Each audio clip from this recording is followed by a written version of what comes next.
Welcome to the Writing of Games panel. My name is Paul Jenkins. I'm actually not in your... Apparently I never made it into this thing, which is quite nice. So by quick way of introduction, I am an all-media sort of guy. I created the origin of Wolverine for Marvel. I was the second employee of the Teenage Mutant Ninja Turtles.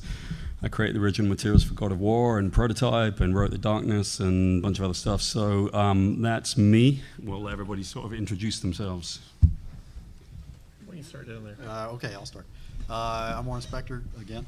I haven't written anything for a game since I believe it was 1988, maybe 1989, but I have hired a whole lot of writers and worked with a lot of writers and have some really strong opinions about game writing, so I can share that with you despite not having done it for a very long time. I'm Michelle Menard, and I've worked for both companies like Firaxis and Zynga doing writing for them, even though my business cards say I am a systems designer, which is true. I've also done writing, so it's very odd, and I promise they don't all suck. But so like stuff from dialogue writing to writing poo jokes on the interwebs, because those are always fun. Poo jokes? Yeah. You said poo. I love that. We had collections about I mean, I'm your audience. So yeah. Awesome. Great. I'm Bill Bridges. I come from role-playing game background, tabletop, and doing scripting for computer games. I was with White Wolf, Holistic Design. Was working on the CCP's World of Darkness MMO for a number of years before that was canceled. So everybody shed a tear for me. And hey, that's it. All right. So let's get this party started. What we'll do is we'll sort of like take a bunch of questions and things at some point, pretty informal. We drew the dreaded writing for games, so apparently that's like everything. But what we'll do is we're trying to focus it a little bit. One of the things that the panel did was we swapped a few emails saying, what are we going to talk about? And we did? Well, some of us did. Well, I'm not really into writing, so I didn't respond. Every time we wrote to you, you wrote poo jokes back, so we but no, we swapped a couple of ideas, and we never could settle on anything. So I think we'll probably explore some of those ideas and sort of talk about, what writing for games is, because that's a very broad thing. It can be very specific, it can be very narrow. Something that's close to my heart is what is story in games, and how does story relate to all kinds of media. I think that's something that we can focus on. But let me sort of get it kicked off a little bit. One of the things I think we can talk about a little bit is how you get story and almost like the evolution of story in games. How has it come from the days of Space Invaders? It was a great story. I mean, you guys, if you don't know, how has it come from Space Invaders, and how have we taken sort of an interactive medium that we react to, and how have we developed storytelling methods, and what does that even mean? How does camera work in a video game as opposed to a movie? What do you do? So why don't you give us a few thoughts there, because you're looking in my direction. I was waiting for you to have something brilliant to say. My background is mainly world building, creating these worlds for role-playing games, which then people tell their stories in. So, I mean, they have to be broad enough to be able to tell a whole variety of stories, and yet focused enough around a particular, theme, mood, character types, so that people don't feel that, they can do too much or anything and have no idea where to start from and stuff. So, werewolves, vampires, stuff like that, but also science fiction I've done. And, it's just, that's... Role-playing games in this industry often go to the tabletop worlds to actually get their worlds from and try to build from. Lately, that's not been happening so much, but certainly when it started out, it was a lot of that. But that's really what, for me, I was somebody who was a line developer. I did writing, but I also hired a lot of writers to write stuff. And so there's a lot of... I don't even know where to start with that, but there's all sorts of different things you hire certain people to do for different things. Some are good at characters, and some are better at building the worlds and the backgrounds and such. That's interesting, because hearing that, I lied a minute ago, because I wasn't even thinking about world building as part of the writing process. I created a new world and a new IP over the last couple of months, so I've been writing more recently than that. And on Deus Ex and Epic Mickey, I did a lot of world building. So I guess that does count. So I have more recent experience. You're in the club. Yeah. It's not just the words. In fact, it's rarely the words because a lot of that stuff doesn't make it into the game. Yeah. I mean, if you look at a movie, I think one of the things that's kind of interesting is how do you define story? Because, I'm currently now teaching at Kennesaw State a little bit, and we've gotten into this discussion recently, what is story? And I think story, well, if you work in this entertainment business, story's everything. So I happen to think that when you go to sleep near the end of the day and you kind of think about your day, you're thinking of the story of your day. And interacting with somebody, having a conversation is probably a form of storytelling. So I was working on Twisted Metal Black years ago with Dave Jaffe, who ended up, I did God of War with him, and Dave's a really interesting guy. I have this healthy debate with him over many years. Yeah, he's an interesting guy. He's a great guy. I get on great with Dave, and I had worked on Twisted Metal Black, and then I did this God of War stuff with him. And what was interesting is that Dave fundamentally says, although I think he's pushing my buttons, there is no story in game. And so, now I get my dander up and I start fighting with Dave and say, Dave, there's plenty of story. But I think it was a great, healthy debate because it made me think to myself, well, what is story and how do we tell it? What are we doing, So that's really like something that I think about a lot is it's world building, it's characterization, it's dialogue, it's how the camera like orients you to look at something. It's all kinds of things. Now, what does a heads-up display mean to our story? Are we allowed to have it? How can you assimilate it into your story? Like Halo did it. Halo would say, I want you to look left.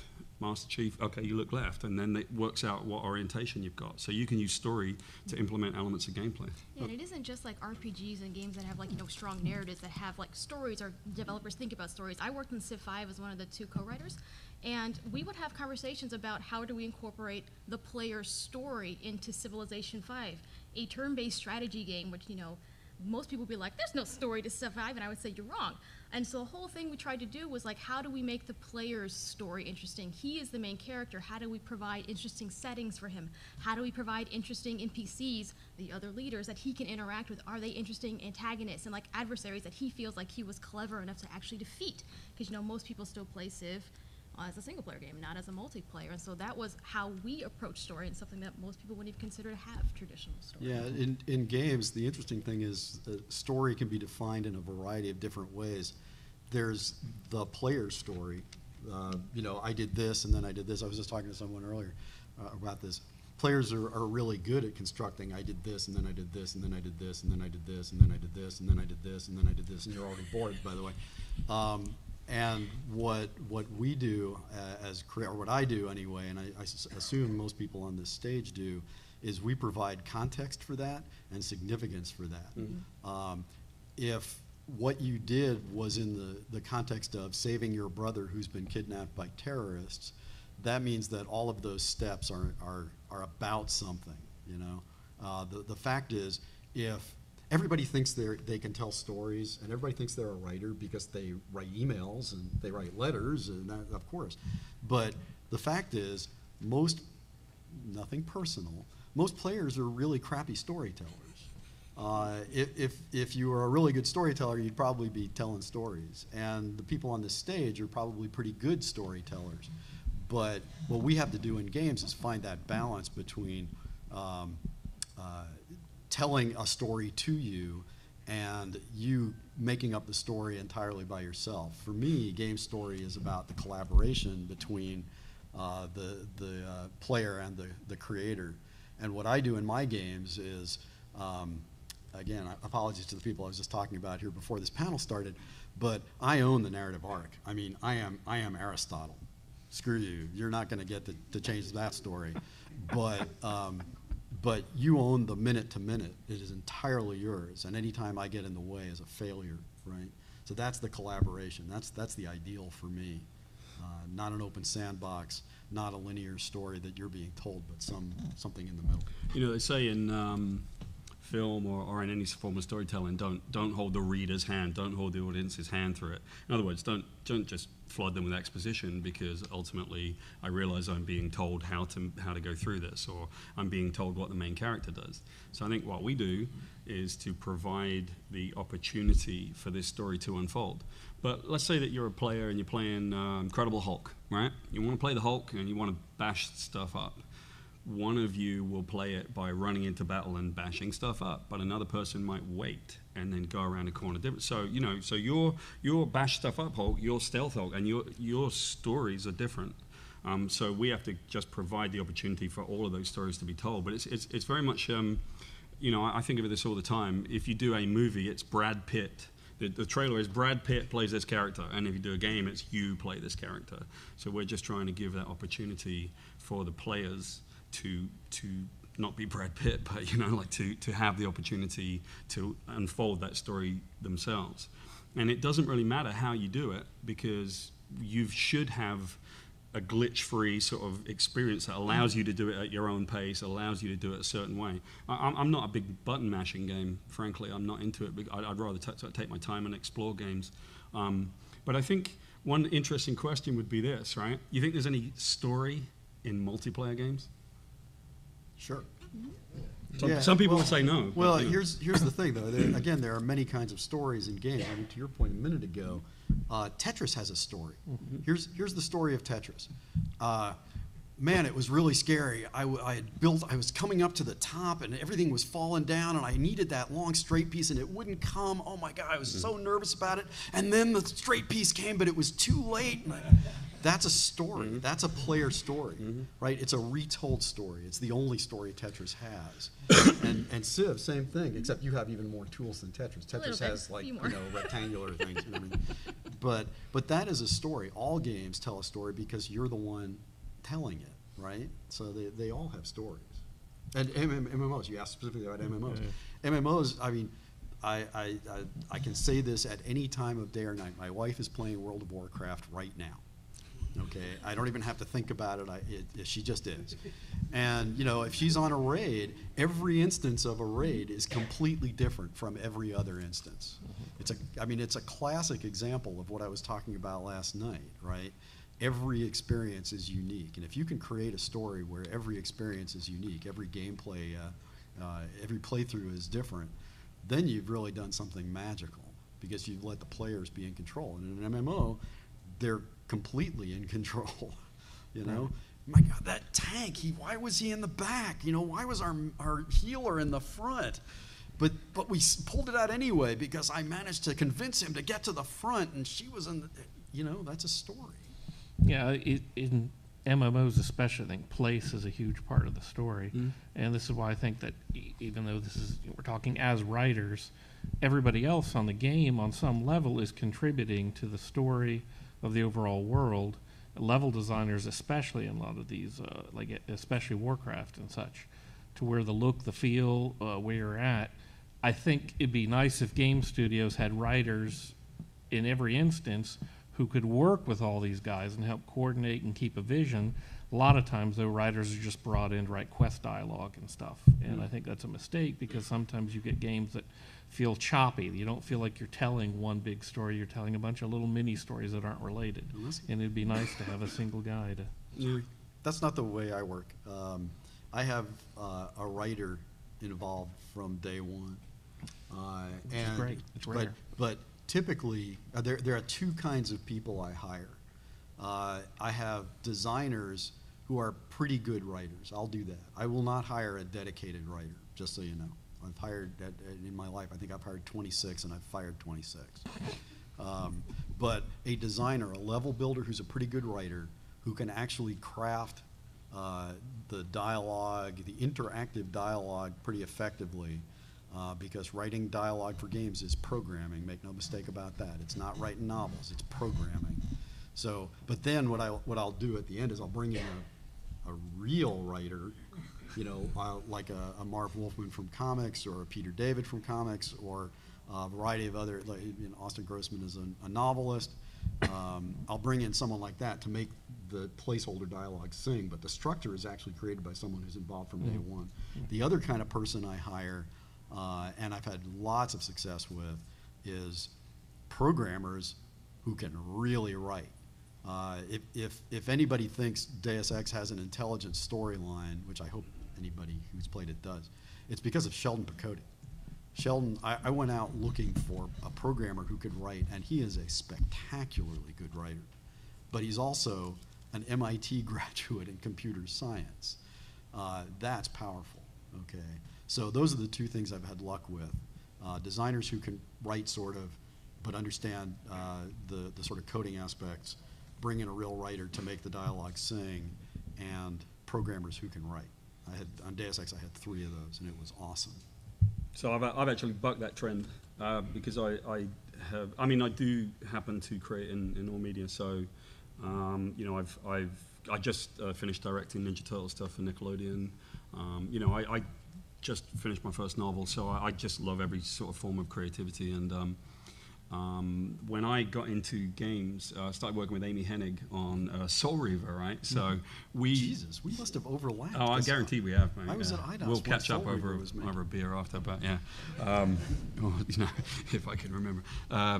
But when I was working with Amy, we got into this conversation, and they had gone down this crazy road with that franchise. They basically written themselves in a corner, and Amy asked me to come in and basically take this thing. But this was a video game, and what's this, 22, I'm trying to think, it might have been 22, 23 years ago. Yeah. We're trying to do a story about Gnosticism and the Ouroboros, the snake that eats its own tail, and you know, there's like no memory in the systems, and and so what I got myself into was, if I'm going to create in this medium, I need to understand what programmers do. I need to understand what artists do, because that's what I do in film. I have to understand what other people do in their job, and I think that's really important. If you actually want to write for this medium, you can't, I don't know how to program. That's not what I do. But I had the best compliment when I was working on this crazy game called Hulk Ultimate Destruction, and it was basically just blowing stuff up. And the lead designer said, you know, Jenkins, you're actually kind of a closet designer, because I tried to think, what does the game work like? What does gameplay mean to my narrative? And I think that what has happened historically is that writers who are in my profile, you know, they work in comics or they work in novels, they don't want to learn why games are made. And that, to me, would be the biggest thing I'd sort of put to other people is, if you want to write, you are primarily a writer, go down my path. Try to find out why programming does what it does, what art means, how level design works. Like, try to see if you can add something. I think in every game that I've worked on, I've actually come up with an idea that ended up being a fundamental part of the gameplay. For example, when I was working on Darkness 2, which was a way too short game, I had been hitting them about why can't the first person, you know, we're doing a first person narrative, why can't my character speak? Because you never know who that is. It's difficult to know who's speaking at the time. And I was yelling at them, why can't we use the rumble function of the controller to basically approximate the rumble of a voice box so that we know who's speaking? And they argued and they fought and they said, we're not going to do it. And then they finally put it into the game. And on the first interview, when the game first came out, a couple of reporters stood up and said, hey, that thing with the voice box, you know, the rumble went, I know that I'm actually speaking. That was great. Whose idea was that? And they said, oh, yeah, it was our writer's idea. So I want to be able to contribute to the game. I want to find out how those games work. I want to know. I know that I don't know a load of stuff. I want to know how to do it. I want to find out what I don't know and learn that, because ultimately, I'm not the boss. You're not the boss. My boss is a finished piece of work. Finished piece of work is the boss. And so if you can get to that point and you can contribute to that, that's when you're going to have success. I was throwing it as a throw to you right there. Hey.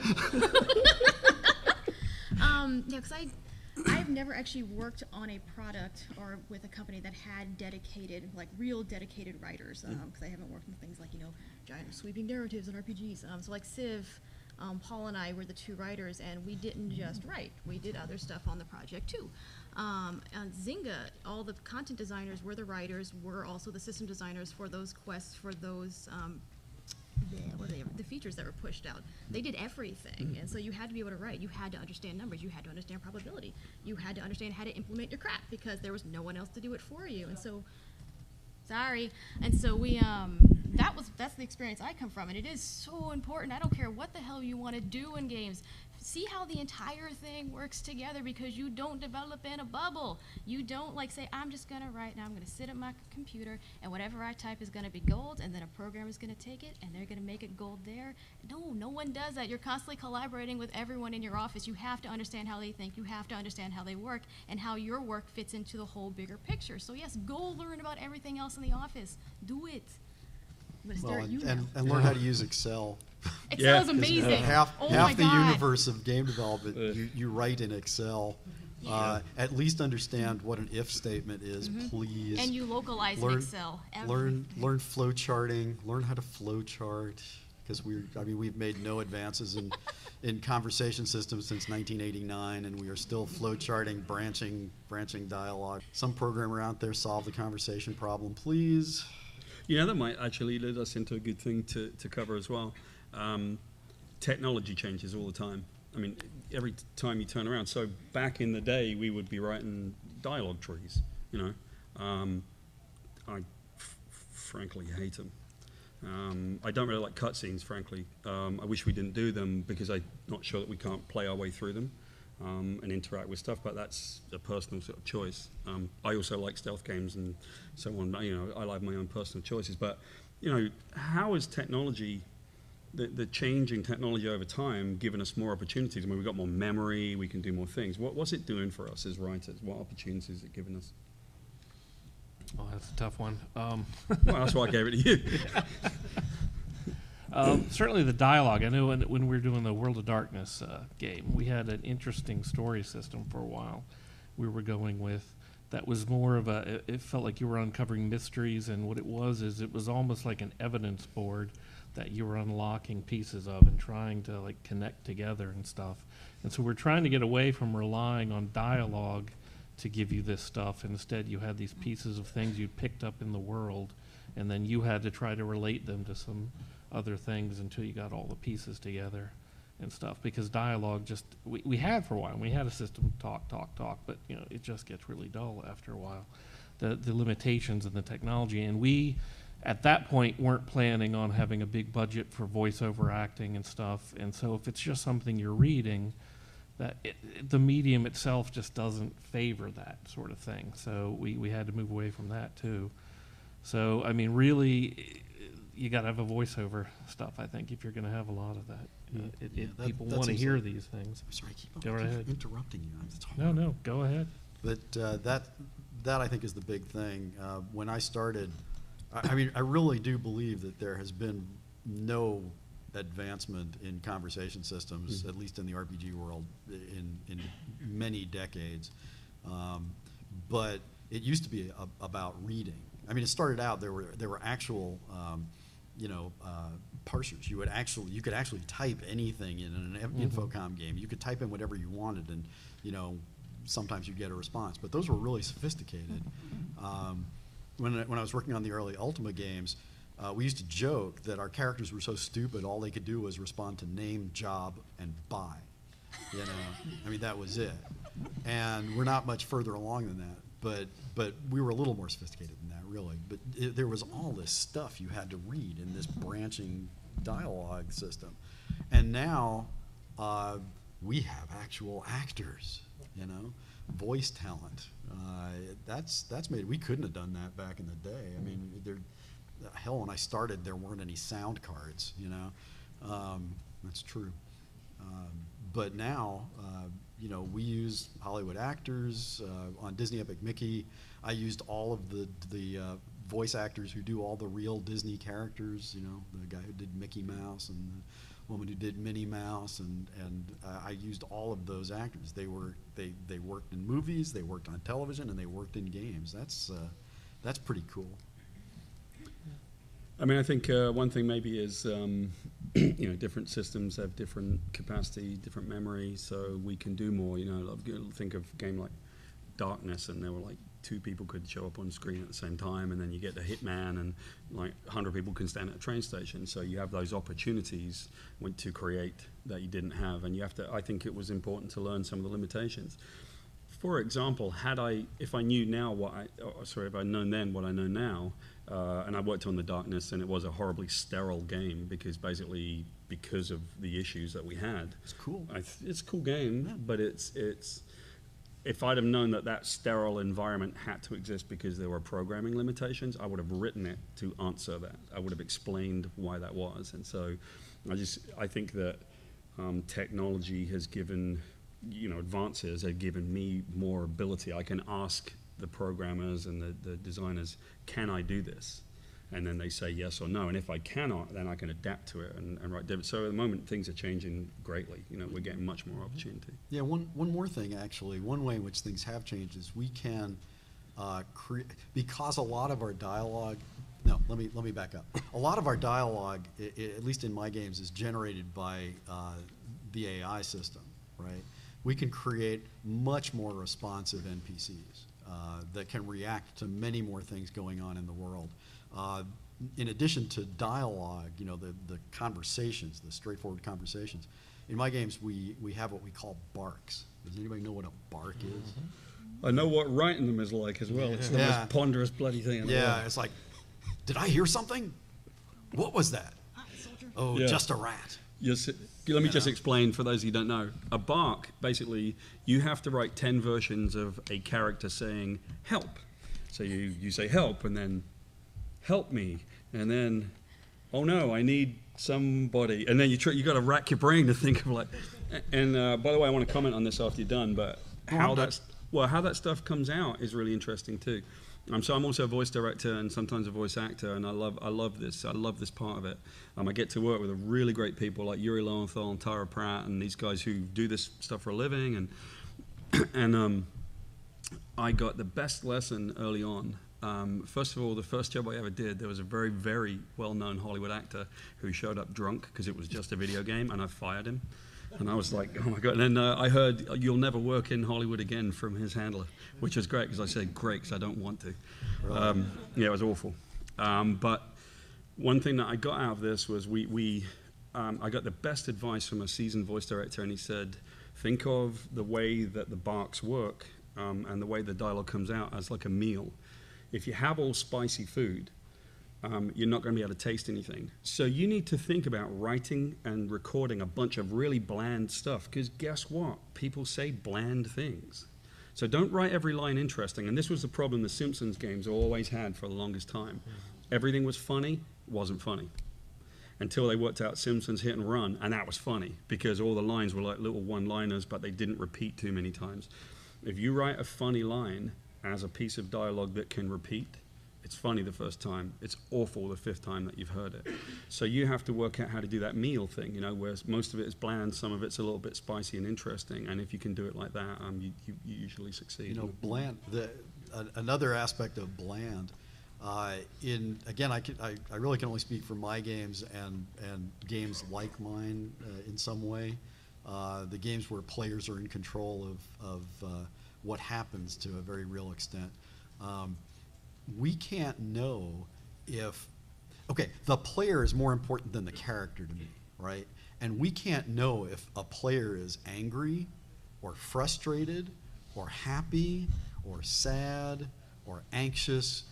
And so we have to write dialogue that doesn't impose an emotional state on the character, because we don't know the player's emotional state. We can sort of kind of guess, but we don't know. And pity the poor actors in my games, because we often have to tell them to talk like this so they don't impose an emotion on anybody. I mean, it's really sad for the actors some of the time. But you can't always write that magic line. It's like kill your babies, right? In games you have to kill a lot of babies for a variety of reasons. It means kill your darlings. I've heard it that way. Yeah. Killing babies is a little that's just suspect. as bad. Ultima 4, you could actually kill babies, but let's not go into that. Kill your babies. That's the only time I've ever heard it called that. That's the way I've always said. Kill your darlings is where I learned that, but that's great. I'm going to kill babies from now on. That's awesome. I got away with words. What can I say? That's great. Solomonic. All right. Do you want to comment on this stuff, by the way? Technology? Because Yeah, I mean, with Civ, it was always more about making the AI better for the personality. We're going to make you speak into that thing eventually. I hate mics. Come on. I come from live theater. I hate mics. Yeah, because like we only had a limited amount of dialogue for each leader. Each leader for Civ 5, we wrote 30 lines of dialogue that got cut in alpha as things happened down to five lines of dialogue per leader to get every ounce of personality we could eke out of a, and it was also, translated into that leader's native language, so the player had no idea what Suleiman was saying to you. It just had to sound amazing, and then you would read the text at the bottom, maybe. No, you didn't. So we had to rely on AI technology to tell the personality of that character for us, because, what were they remembering of your actions, and what were they responding to? They actually had little behavior traits on the back end that would say, like, I am actually very angry and antagonistic, and I like to, use nukes, and if you do these actions, I will bomb you, regardless of whatever our relationship is. And so that was the kind of stuff we had to use to, tell our stories and, help our characterization, because, our dialogue failed us big time. 30 lines. That's just amazing. I mean, the scripts for my games are typically from the table up to about here. I mean, as a writer, get ready to be writing a lot. If you're working on an RPG of any kind or any significant story game, that big. Oh, well, movie script, game script, movie script, game script, right? Mm-hmm. You get the picture? We had to write Civilopedia articles, and that was just a lesson in pain. So yeah, that was this. Dialogue. Where do you guys think technology will take us, though, as creators and storytellers? I mean, what opportunities do you think are coming down? We should talk about virtual reality, I heard.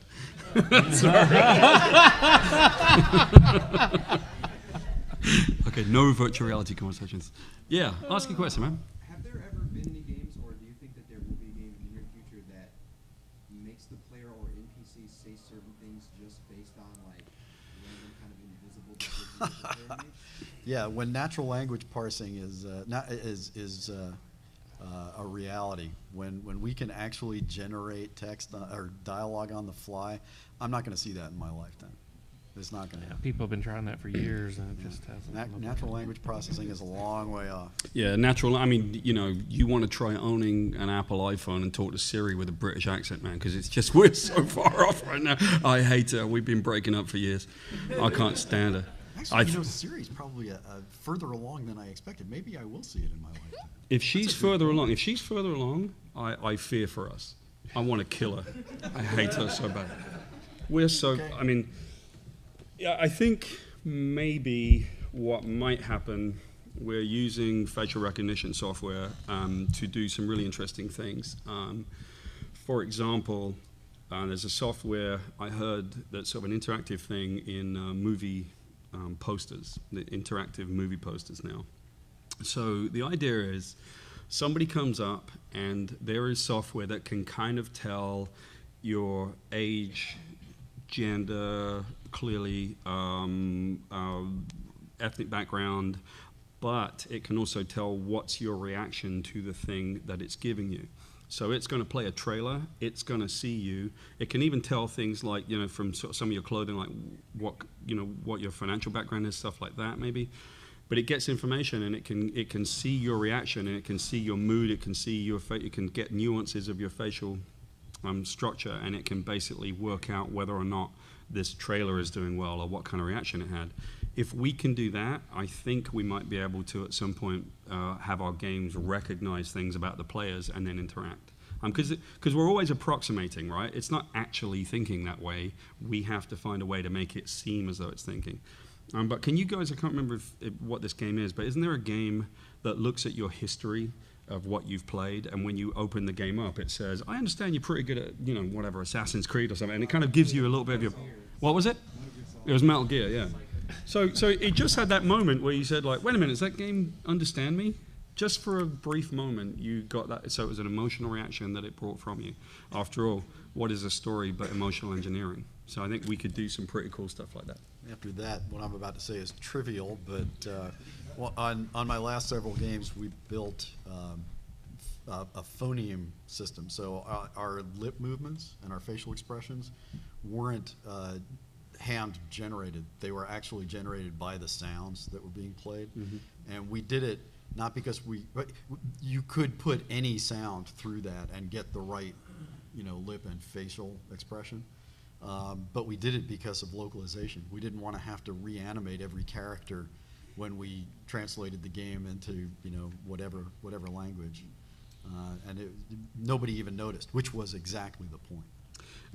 I think the dream of most game developers is to have a completely procedurally generated game. Yeah, that not they me. do very little Screw with. that. But I have to agree. I don't Most. think that's what most gamers want. Is the thing. No, it's I mean, not. in World of Darkness, what we wanted.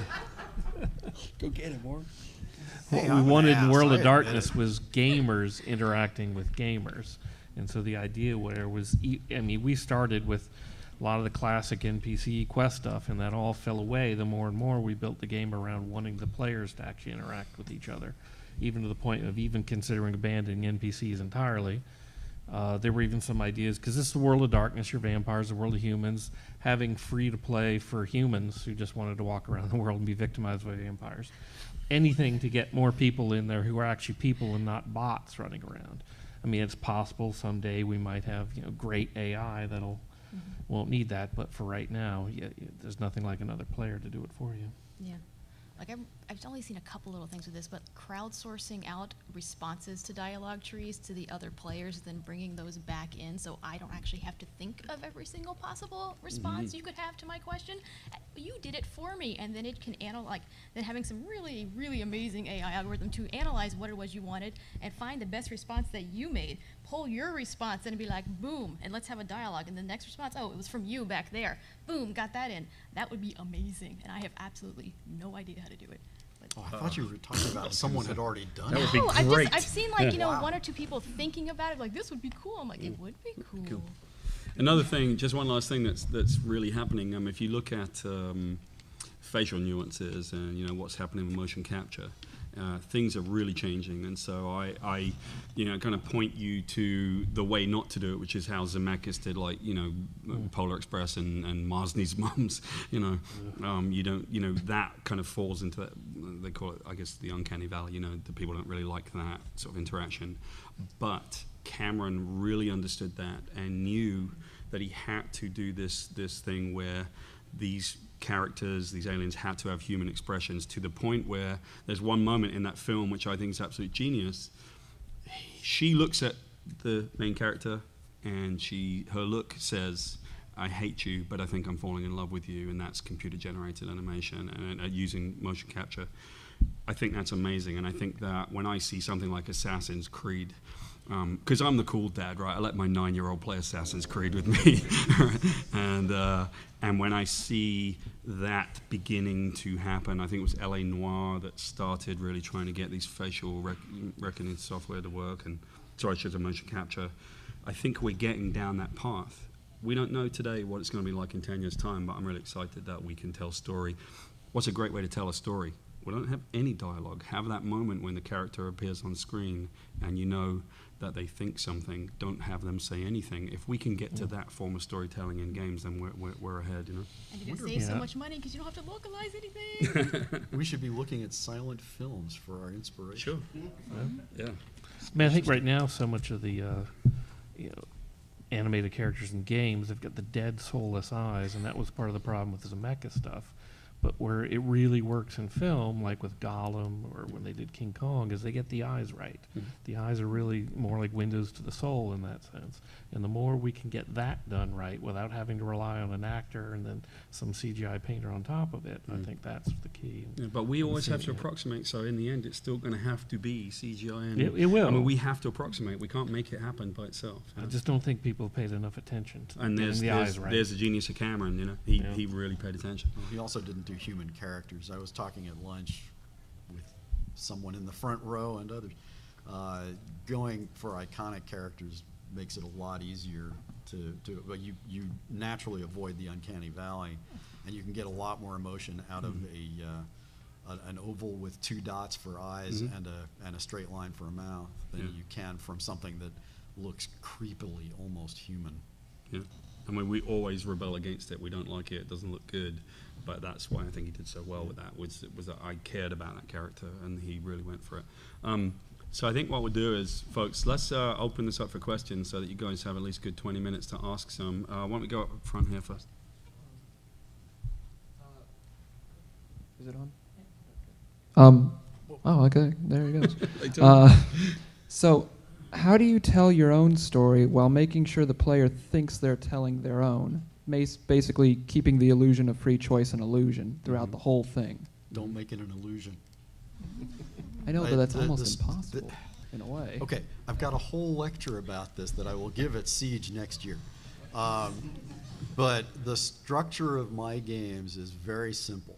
It is a completely linear story that I own. I said this a little bit in a different way earlier, okay? What that means is I will kick the story off. I will tell you the situation. I will introduce you to the conflict, right? Just like a movie, right? And then there is an entry point and an exit point. I need to know where you start and I need to know where you end each part of the game. Each part of the game, it's like a line, a door, and then a little sandbox. And then another door to leave, another little line of story and a sandbox, and a little line of story and a sandbox. So there's a part of the story that I own, and I admit it. You're going to tell that story. But how you tell it literally belongs to you. It's the problem with most game stories. I'm going to oversimplify a little bit to make the point. The problem with most game stories is there's a blue door. I have to find the blue monster, kill it, to get the blue key to open that door. Because what matters is how you open the door. Why do I give a rat's ass about how you get through a door? What I care is about what's on the other side and making sure that that's significant to you. So let the players figure out how to get through the blue door. I don't care. So that's the balance. It's not an illusion of free will. It is the reality of free will in the minute to minute. It is the reality of it. Play Deus Ex, play Disney Epic Mickey. You can solve problems any way you want. I don't care. That was the thing with Deus Ex, was you can stealth your way through it, fight your way through it, think your way through it. When I know that I've walked into video game developers, and it's kind of an interesting thing in this entertainment business. If I deal with film people, they're not creative. Like someone's an accountant, everyone's working with accountants. Sometimes you go into video game developers, especially maybe 20 years ago, and try to say, I think we should be doing these really interesting elements of storytelling, and they're like, oh, I don't want to go down that road, I want to program it this way. So I think Deus Ex was very groundbreaking because it had elements of things that were new at the time. Like I thought the way the music ramped up, for example, I think that was something that I really adhered to because I love sound design, I love music as a storytelling device. Me too. And when I saw that, and it's playing at this level, and it's loop-based, clearly, right? And so you get into this thing, and as the tension ramps up, the music gets to a certain point, and it adds layers and takes away layers. That's a form of storytelling that's handed to you by the developers / musicians / whomever, and so it makes you feel excited, but you're going to be excited anyway because you're shooting robots, So it's a collaboration. Can I say one more thing about this? Deus Ex was an early example of what you're talking about. No one noticed that in Disney Epic Mickey, you had even more control over the experience, more control over the story, more control over the way the sound played out. The sound system in Epic Mickey is unbelievable. We'll talk about that some other time too. But it is possible to share authorship with your player, and that is the ultimate goal. It is not about how clever and creative I am as a designer or a writer. It's about how clever and creative you are in telling your story, or in us telling the story together, where neither one of us owns it. That's the beauty of games. Let's go for another question, and we'll. I got the mic. No, down here. Right down here. Yes, I stole it. I'm assuming that we have a lot of writers already here in the room. Some of us may not be, like myself. As a producer, how would you like for us to communicate to you on how to write with the game, and how can we constructively work with you and helping to make our vision become a reality? Got a ringer in the audience there. One of the things we did at CCP, which I really loved, is we did these brainstorming sessions anytime we were going into some new content. Hate that word, but there it is. And everybody would be involved. We'd have different little sessions, but we'd bring in people from different areas of the company. We'd have some marketing guys sometimes, HR, there's a level designer, whatever. and because they all have ideas to contribute to this, even if they don't really care or know about taking it to the next level, writing it into a form, the ideas themselves were great. So, and it also gives everybody a sense when you're meeting people who you don't normally, because they're on that side of the building and stuff, but they're getting involved in the project now. Then they've got some sort of feeling of being involved in it. And some of the ideas from people who just weren't writers were just incredible. I mean, they're just these sparks, little seeds and stuff that you could then build stuff around, but they were just amazing. So I certainly recommend that to anybody who's involved in this sort of thing, get involved in every step of the way in the process if you can do it and such. I mean, other questions are teaching other people the basics of writing. That's another big, giant thing. I mean, I think it would be valuable to have the writers maybe have little sessions with people and talk about things like, Aristotle, poetics, acts, character plot, etc. But that's really up to you guys at that point. Yeah, one of the response to that, a lot of writers, especially people who call themselves narrative designers, a term I absolutely despise. What does that mean? Exactly. Narrative design means I nothing. hate it too. Anyway, they come in with an attitude of, it's my story, the rest of the team, the designers have to tell my story. No, that's not expressing my story. If you do that, I'm going to fire you. Okay? It is not the writer's story. It's a collaborative effort on the development side, too. And everybody has to work together to ensure that players get to tell their story, at my studios anyway. This is how really crappy films get made, when someone walks in and says, it's such and such is mine. Director of photography said, this is mine, and doesn't listen to a bunch of other people. Even the director doesn't get to say, this is mine, this is how it is. Not really, not because they're working with producers, and the producers are working with, say, studios or whatever. So, no one, you have to own it in terms of being responsible for it. But no one in a collaborative medium, and I can't think of a more collaborative medium than video games, frankly. It's the largest crew in the world. I mean, I got 90 people on set, 400 people maybe going through a game at some point if it's a really massive one. I had 800 people on my last game. There you go. Right. So never nobody particularly never again. Nobody particularly owns it. You just have to be responsible for it and then try to guide it. And there are certain levels of people. So the one thing I would say is, I said this in a roundtable earlier. There has to be one person who has one more vote than everybody else combined, or you get nowhere. Yeah, it's not. Know who that person is. That's the key to development. Know who the person is who has the one more vote than everybody else combined. Where are we at? Who's got the mic? Oh, you got the mic. Why do all the people at the front get the mic? That seems just. Why can some of these go all people the way get to the back next time? All right. Exactly. All right. Just quick thing to throw out, like the game that you were talking about, or a game that you were talking about with like an entrance and then the person tells the story itself, like the Stanley Parable does that really, really well. Stanley Parable's terrific. But what I wanted to ask was from the perspective of writers, since you're not necessarily very knowledgeable necessarily or whatever about coding and the limitations and this, that, and the other, like how would you approach a game that's purely told by the mechanics as opposed to the dialogue or those Ask type of questions. That's, I think, something I brought up earlier on. Find out, as a writer, what you don't know to the best of your ability. I think that was something that I brought up earlier from my perspective, which is I'm just really curious about what makes things work. So the more questions you ask, as long as you're not driving everybody crazy, But I mean, just like how would you personally approach telling a story with just the actions? Okay, so the question is, how do we approach telling a story with just the actions as opposed to, say, dialogue, right? What's the little game, Eco, whatever it's called, right? Okay, love that game, beautiful. And it's told with sound, and it's told with moments, it's told with feelings. It makes you feel things. It's told with this. Yeah. The power of touch, of holding someone's hand that is weaker than you, and having to protect someone who is slower than you, even though it's not in your best interest. It's a beautifully told game. It That's doesn't have any emotion out dialogue. of That's how you get emotion. mechanics. Because actually, it's a mechanic, isn't it? It's you're trying to connect with somebody and touch them and bring them together, and it makes you feel something every single time. There's no one way. There's no one answer to your question. It depends on the context of the game, I would think. That's a great example. Thank you. I'll be here a week. Tell your friends. Try the veal. Okay. So you guys mentioned, narrative designers, people who are like my mind.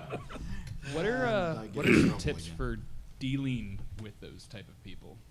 Don't. I don't know. Yeah. I have to say, narrative designer is very often more a term that a company imposes on people they hire. You're a writer, sometimes they'll call you a narrative designer. For instance, CCP uses the term content designer, even though in some other companies there's a very specific, more mechanical sort of thing. So it's really, those are terms that HR and stuff comes up with. Yeah, it is. I don't know what narrative designer means. I think it's can tell a story somehow. I don't know. Some will have it. My impression is they're doing game design, but more on the story writing side. But it's really just it's just a title. Yeah, all of the designers in my program last year wanted to be narrative designers, and none of them was ever able to define the term for me. I mean, there are lots of studios. Almost every studio has a narrative designer now, or several. But I have never understood what it means. Narrative what? More like a narrative hog, someone that's like, this is how it is, and everybody's like, that's a stupid idea. We all have stupid ideas. There are no stupid ideas, only stupid people. I don't know. It's difficult to answer that question from my perspective, because I think if someone comes in, I could give you a small anecdote quickly. I know that, I work remotely quite often, and, I have to do it even with Nick right now. I'm working actually out of Georgia, but working with them in California. What you will sometimes find is that I'm remote, I switch off the computer, we sort of do our thing, they all wander off to the water cooler, and then they have a conversation with each other about something that they want, and certainly quite often a lot of people have wanted my job, therefore, you've sort of run into problems, but that has no bearing on anything. That's probably just a personnel issue. So I don't give it any consideration, because it always comes out, Where are we at? Hey, how you doing? Okay. Yeah, thank you. Go ahead. Y'all have spoken about it a bit. A couple of you spoke about it a bit, but I want you to elaborate, if you could, on the cross-sectionality of people working in voiceover, then working in motion capture, then working in film, because I'm interested in voiceover and motion capture, and I've done both, and I'm also interested in working in film too. So is there a vibrant bridge between all three, or is it, is it kind of like the lucky few who can adapt to all three mediums? I am the bridge, and that's why people walk over my back all the time. I have an unusual profile because I do comics, video games, animation. I do all of that. I don't know if there's a natural sort of connection between all of those things. You want to work in voice acting? Great. Learn technique, learn what it does, hopefully get connected to good voice directors and do what you can. You want to do motion capture, you're probably by and large a stunt person for some elements of it, and otherwise just a regular actor. So there's not a natural connection between any of those things. My connection is that I happen to work in all those mediums. I don't know about you guys, but if you have any thoughts on it. And we only rarely hired really expensive big name actors because we just didn't have the money. So we do hire just no-name people all the time, and that's fine. You can definitely find work without being a Leonard Nimoy. That is totally acceptable and fine. Just get yourself a good agent, because we only ever went through agencies. We didn't find people off the street. Even if you were amazing, that's just not the way we could actually legally work. So just get yourself actually connected into the community, get an agent, join the the Actors Guild, all that stuff. Yeah, same is true for me. I've never used the same person for all of those or heard about that. I guess it's possible, but make sure you get an agent. And just to reiterate, I don't think this applies to anyone here, but big name actors are a waste of money. Yes, they are. Mm-hmm. They are irrelevant to what we do, and they need to get out of our pool so we have more room to swim around. Man, that was terrible. Wow, I wouldn't go that far, but yeah. Oh, I am given to extreme statements. That's great. Just kick them out. Who's got the mic? We never know. Yeah, sorry about that. You guys have talked about focusing on the player rather than the game character. Well, I have. What do you guys think about games like The Last of Us that purposefully distance the character's actions in the game from what the player may or may not want to do? I'm not saying a word. I think The Last of Us is... I'd rather that we did not tell the player. What is a player, you know? I think that they are the co-author of the story. They are the co-director of the film that we're making, you know? So I would rather not make the player have to think something. I'd rather not do that. But that being said, I love elements of narrative that give us something. I think, for example, cutscenes. I'm not huge on those, but I do like them when they give you what I might call a gift. You know, they help further your objectives, or they make you feel something. You know, it's a really nicely acted, well-resolved kind of piece of narrative. So Last of Us is I think that's probably like a taste issue, isn't it? You know, like some people love that kind of game. Some people say that was too constricting. I don't know. I don't know if that's not just an opinion from us as opposed to a style.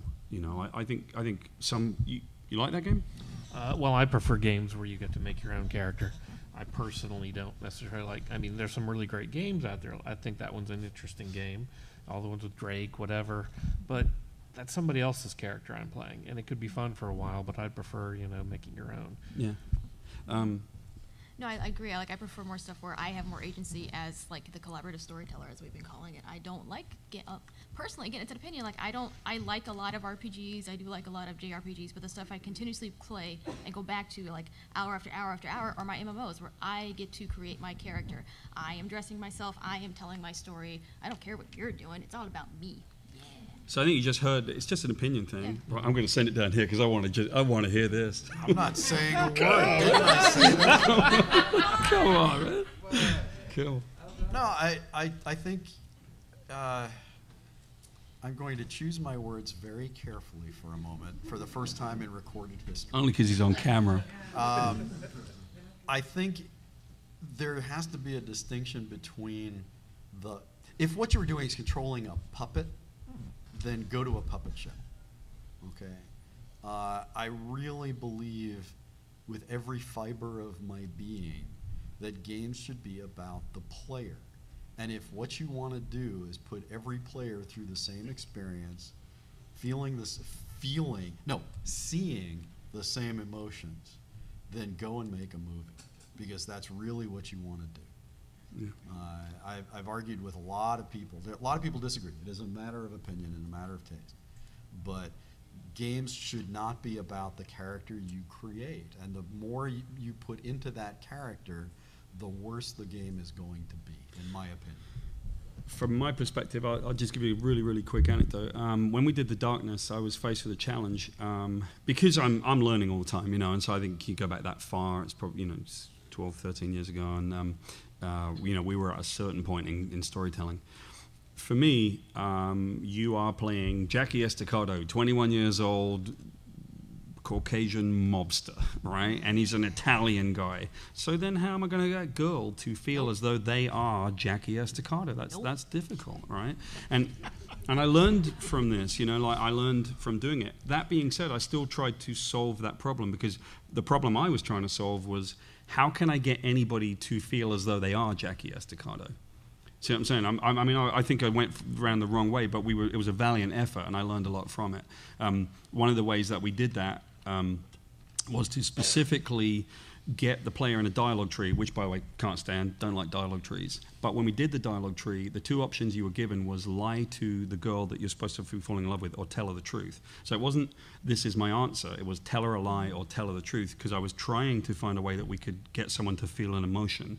And near the end of that dialogue tree, she says, is there anything else that you want to say? And you only get one button, and it says, tell her that you love her. So you press the button, and your character says nothing. You may not have felt as though you were a young white male, but you may have felt guilty. So we're getting some elements of it that were right and some of it that were wrong. And I would like to not go down that path again, to force my players into thinking they were a particular person. They just have to experience the play and the emotions of it without trying to experience, I've got to justify that you're this person, you know. That's beautiful. All right, we have time for one last question. Okay. One last question. Let's go down here. That took so much thought. All right, so earlier you guys mentioned that how much you dislike branching conversation systems, particularly with the player. How have you attempted to change that, if you ever have? Okay. Let me just go to that quickly first, right? What I got from this example was we were trying to say lie or tell the truth. So at least it was different. It wasn't. What's the? Oh God, I'm trying to blank the space one. The space one. Mass Effect. Mass Effect is all about dialogue trees. The space one. Yeah, it's been like, Hey, we got hold on. A big set. I just want to point out that I said, "What's the space one?" and 3 people went, "Mass Effect," and I went, so they all knew, right? Geeks. So I think that was one element of it, which is to try to think differently. Think differently. Don't go down dialogue trees that say, "I'm going to say the same thing that you're reading right here." Stop it. Let's go down something that at least gets us to feel, because storytelling is about engineering people's emotions. We engineer people's emotions in games all the time. You just played through a video game, you beat a tank for the first time, you feel great about yourself, and what we knew is you're going to turn around, there's going to be 5 of them right next to you, you're going to go, oh God, right? So we're engineering emotions all the time. Let's take the dialogue tree thing completely out, in my opinion, and get you to be doing responsive things. If we're going to interact, let's get this thing to make you feel things, because I think I'm okay with engineering people's emotions. I'm not okay with saying this is my exposition in the form of a dialogue tree. That's my opinion. Yeah, it's boom, drops mic. I can't really add much to that. I know World of Darkness, we didn't even use dialogue trees. We had NPC dialogue because we had to get certain information across. And again, it was more like you're solving mysteries, so these are information dumps. And what it was is you were just essentially getting a word balloon and another word balloon, advancing that until you got all the information you needed. And we tried as much as we could to pack some emotion into these, because these were people living tragic lives and stuff, but it was never going to work, because these guys didn't have the full animations, they didn't have any voices, it was just little stuff like that. And it just, I'd love to see us get away from that kind of stuff, because it's just so artificial. Mm-hmm. I don't know. Civ doesn't have a dialogue tree. Well, that's an entirely different type I know, of it's game. like, It's not trying to be narrative the way we were. Yeah, I mean, we just use, like, give the players, like, different actions based on what's going on is how we would try to, like, give the players, like, a voice, be like, well, instead of saying, I would like to go to war with you, or I would like to trade you, just have, like, well, do you want to go to war with them? You can. Click that. Do you want to trade with them? Here's the trade thing. Go do that. And then Gandhi bombs your butt. And, oh, well, that's what happens. But, yeah, I mean, it's like, think about other ways that you can give the player a voice in your game. It doesn't have to actually be dialogue. There are just lots of other things that they can do. Yeah, I don't know how to get rid of dialogue trees, that's for sure. I mean, I think the key is to make sure that just like any other part of the game, make sure that the choices you're offering players really matter. Tell someone you love her or not. That's a big moment. You know, Walking Dead is I said it the other day. I mean, it's a choose your own adventure with pretty pictures, right? And it's the best choose your own adventure ever written, and it's got pretty enough pictures anyway. But the choices you make in dialogue they're about you as a human. You know, they're ethical decisions that say something about you as a human, not the character on the screen, and that's where the power of them comes from. And that's what, again, I hate to pontificate. No, I love to pontificate about games, but that's what games do. If a game is really successful, I think it says more about you than it does about the story, than it does about the character on the screen. It's about you. And if you can craft a dialogue that can accomplish that, where the choices you're making in that branching tree really matter, you win. Branching trees forever, rah, rah, rah, you know, until someone better, and I have no idea what it is. All right, folks, so thank you so much for coming on behalf of Warren and Michelle and Bill and myself, Paul Jenkins. Thank you. See you over there at the pub. How have we not met? Well, I think we must have, man. I'm sure.